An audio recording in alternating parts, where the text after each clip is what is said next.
សេចក្តីប្រកាសព័ត៌មានស្តីពីការផ្សព្វផ្សាយរបាយការណ៍ចីរភាពរបស់កំពង់ផែស្វយ័តក្រុងព្រះសីហនុដោយស្ម័គ្រចិត្តអនុលោមតាមប្រកាសស្តីពីការបង្ហាញព័ត៌មានចីរភាព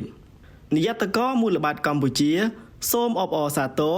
ដល់កំពង់ផែស្វយ័តក្រុងព្រះសីហនុដែលជាបុគ្គលចុះបញ្ជីលក់មូលបត្រដែលបានចូលរួមក្នុងផែនការតេស្តសាកល្បងរៀបចំរបាយការណ៍ចីរភាពក្រោមជំនួយបច្ចេកទេសរបស់ធនាគារពិភពលោកនឹងបានជោគជ័យក្នុងការអនុវត្តកាតព្វកិច្ចបង្ហាញព័ត៌មានចីរភាពរបស់កំពង់ផែស្វយ័តក្រុងព្រះសីហនុដោយស្ម័គ្រចិត្តស្របតាមប្រកាសស្តីពីការបង្ហាញព័ត៌មានចីរភាព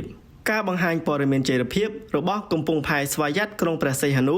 នេះឆ្លុះបញ្ចាំងឲ្យឃើញពីការបដិញ្ញាចិត្តរបស់កំពង់ផែស្វយ័តក្រុងព្រះសីហនុចំពោះអភិបាលកិច្ចសាជីវកម្មល្អតម្លាភាពនិងក៏ជាការចូលរួមជាមួយរាជរដ្ឋាភិបាលកម្ពុជាក្នុងកិច្ចការបរិស្ថានសង្គមនិងអភិបាលកិច្ចដើម្បីសម្រេចបានគោលដៅអព្យាក្រឹតកាបូននៅឆ្នាំ2050ផងដែរថ្ងៃសុក្រមួយកើតខែមករាឆ្នាំម្សាញ់សពស័កពុទ្ធសករាជ2569រាជធានីភ្នំពេញថ្ងៃទី21ខែវិច្ឆិកាគ្រិស្តសករាជ